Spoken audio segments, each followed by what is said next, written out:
પસંદ છે અને ટેરો કાર્ડ્સ વિશે જાણવાની ઈચ્છા છે, જો તમે શીખવાની શરૂઆત કરવા માંગતા હો કે જાણકારી મેળવવી હો તો તમે ક્યાંથી મારો તમારી પાસે એક ખૂબ જ સરસ પુસ્તક છે, ટેરો કાર્ડ્સ.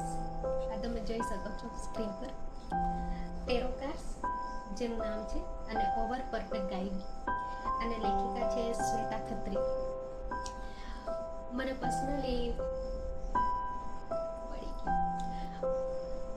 પર્સનલી ઘણું ગમે છે ટેરો કાર્ડ્સ વિશે જાણવાની અને ટેરો રીડિંગ જોવાની.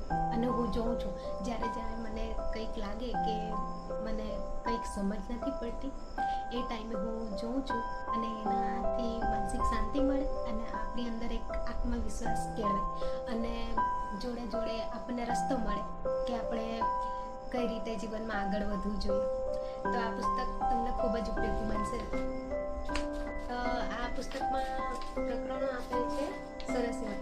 ટેરો કાર્ડ્સનો ઇતિહાસ આપેલ છે અને ભવિષ્ય કથન અંગેની પડી ગઈ છે.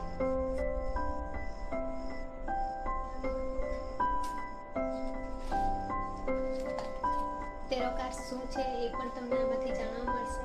પછી ઓશો જેન ટેરો કાર્ડ્સની ચિત્ર સહિત સમજૂતી આપેલ છે. જો તમને ટેરો કાર્ડ્સનું ખબર ના પડતી હોય તો આની અંદર તમે જોઈ શકો ચિત્ર સાથે સમજૂતી આપેલ છે, એટલા માટે તમને જાણકારી સારી રીતે વિસ્તૃત રીતે મળે. પછી જુદા જુદા ટેરો કાર્ડ્સ વિશે આપેલ છે અને ટેરો કાર્ડ્સ વાપરવાની શરૂઆત કઈ રીતે કરવી જોઈએ, શા માટે લોકો ટેરો કાર્ડ રીડિંગ શીખવું હોય છે, અને ટેરો કાર્ડ ક્યાંથી મંગાવીએ તો સારું રહે અને કઈ રીતે શીખવું જોઈએ, એ તમામ વસ્તુ આ પુસ્તકમાં આપેલ છે. અને એનો ઇતિહાસ શું છે, વિશિષ્ટતા શું છે અને કેટલાક અભિપ્રાયો પણ આપેલ છે. અને લેખિકાએ પોતાની વાત પણ કરેલ છે, કઈ રીતે એમણે શીખવાની શરૂઆત કરી, કઈ રીતે એમને ઉપયોગી બન્યું, તમામ વસ્તુ આપેલ છે. અને એ પણ ખુદ ટેરો રીડિંગ કરે છે. આ પુસ્તકમાંથી મને જાણવા મળ્યું અને આ પુસ્તક ખૂબ જ સરસ છે, કારણ કે મને ખૂબ જ ગમે છે ટેરો રીડિંગ જોવાની, એના વિશે જાણવાની. તો મને ખાસા સમયથી એવી ઈચ્છા હતી કે હું આ રીતે જાણું અને શીખી તો નથી પરંતુ માહિતી મેળવું. તો આ પુસ્તકમાંથી મને તમામ વસ્તુની જાણકારી મળી ગઈ છે, એટલા માટે હું તમને સજેસ્ટ કરીશ આ પુસ્તક કે તમારે વાંચવું જોઈએ. અને ખૂબ જ સરસ રીતે તમામ વસ્તુ આપેલ છે મતલબમાં, અને તમને તમામ માહિતી અંદરથી મળી જશે, જેથી તમને એક રસ્તો મળશે.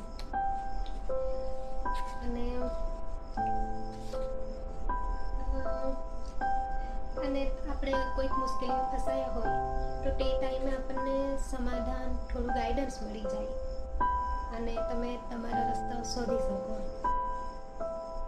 અને આનું એક વાક્ય મને ખૂબ જ પસંદ આવ્યું કે આપણે આપણી જિંદગીને બદલી શકીએ છીએ, પરંતુ એના માટે આપણે આપણી જવાબદારી લેવી પડશે. આ વાક્ય મને એટલું ગમ્યું આની અંદર, કારણ કે આપણે ગમે એ કરીએ પરંતુ આપણે પોતાની જવાબદારી પોતે ના લઈએ ત્યાં સુધી આપણા જીવનમાં કશું પણ થતું નથી. એટલા માટે તમે જો આ પુસ્તક વસાવશો તો તમને ખૂબ જ ઉપયોગી બનશે. અને જો તમને મારો વિડીયો પસંદ આવ્યો હોય અને પુસ્તક વિશે